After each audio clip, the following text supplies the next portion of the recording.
নবম হিজরির ঘটনা। বিষ্ণু ইসলাম তাবুকের যুদ্ধে গেলেন। বিশ্বনবী তাবুকের ময়দানে আসছে শুই না কাফের মুশরিকের আন্ডা বাচ্চা সব দৌড়। কারণ বিশ্বনবী কোন যুদ্ধে গেলে বা কোন জায়গায় দাঁড়ালে ওনার ডানে বায়ে সামনে পেছনে 1 মাসের এরিয়ার মধ্যে যদি কোনো কাফের মুশরিক থাকে তাদের অন্তরের ভেতরে বিশ্বনবীর ব্যাপারে ভয় আর ধুকধুকানি তৈরি করে দেয় কে? বিশ্বনবী তাবুকের ময়দানে গেলেন। রোমান সাম্রাজ্যের খ্রিস্টান সৈনিকেরা যখন জানতে পারলো বিশ্বনবী এসেছে, সব সৈনিক নিয়ে দৌড়। আইজো দৌড়, কাইলো দৌড়, কই যুদ্ধের দরকার নাই, সব দৌড়। কোন যুদ্ধ ছাড়াই বিশ্বনবী জিতে গিয়েছে। কোন সুবহানাল্লাহ। বিশ্বনবী আল্লাহর শুকরিয়া করলেন। হঠাৎ বিশ্বনবী দেখলেন আকাশের সূর্যের আলো ক্ষীণ হতে শুরু করেছে, কমতে শুরু করেছে। তিনি খেয়াল করে দেখলেন এর কারণ সাইয়েদনা জিবরাইল বিশাল ফেরেশতাদের বহন নিয়ে পৃথিবীতে নেমে আসছেন। পড়েন সুবহানাল্লাহ। এসে বললেন, ইয়া রাসূলুল্লাহ, আমি 1,40,000 ফেরেশতা নিয়ে নেমে এসেছি। আপনি কি জানেন না, ঠিক একটু আগে মদিনাতে আপনার এক প্রিয় সাহাবা, তার নাম হচ্ছে মুআবিয়া ইবনে মুআবিয়া আল মুজানি, একটু আগে শেষ নিঃশ্বাস ত্যাগ করেছে।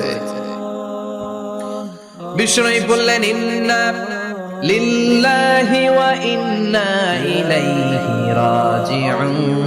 সাইয়েদনা জিবরাইল বললেন, ও নবী, আপনি কি আপনার প্রাণের সাহাবীর জন্য গায়েবানা জানাজা পড়বেন না? বিষ্ণু বললেন, অবশ্যই পড়ব। গায়েবানা জানাজা চিনেন তো? এটা পড়া কিন্তু সুন্নাহ। সামনে লাশ নাই, কিন্তু আমি ইমাম, সবাই দাঁড়ালেন পেছনে, আল্লাহু আকবার, 4টা তাকবীর দিয়ে আমরা নামাজ পড়লাম, মৃত ভাইয়ের জন্য দোয়া করলাম। এটার বলে গায়েবানা জানাজা। সুবহানাল্লাহ পড়েন। বিষ্ণু বললেন, অবশ্যই পড়ব। সাহাবীদের মধ্যে ঘোষণা দিলেন, ও সাহাবারা, তোমাদের ভাই মুআবিয়া ইবনে মুআবিয়া আল মুজানি কিছুক্ষণ আগে মদিনাতে ইন্তেকাল করেছে। তোমাদের ভাইদের জন্য সবাই বাইরে বের হয়ে আসো।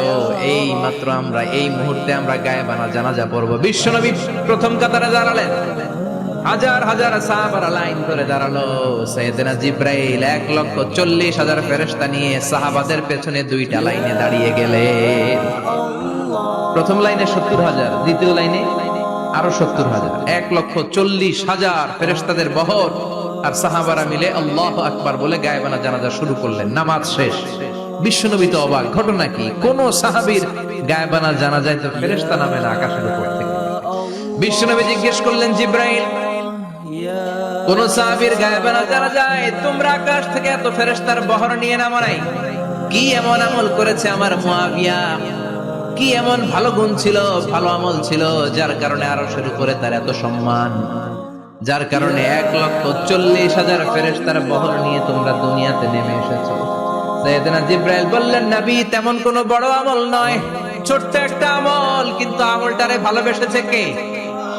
আপনার এই প্রিয় সাহাবী হাঁটতে বসতে চলতে ফিরতে সব সময় পড়তো কুল হুয়াল্লাহু আহাদ আল্লাহুস সামাদ লাম ইয়ালিদ ওয়া লাম ইউলাদ ওয়া লাম ইয়াকুল লাহু কুফুয়ান আহাদ। পড়েন আল্লাহু আকবার। আল্লাহু আকবার। এজন্য বেশি বেশি সূরাতুল ইখলাস তেলাওয়াত করতে রাজি আছেন তো?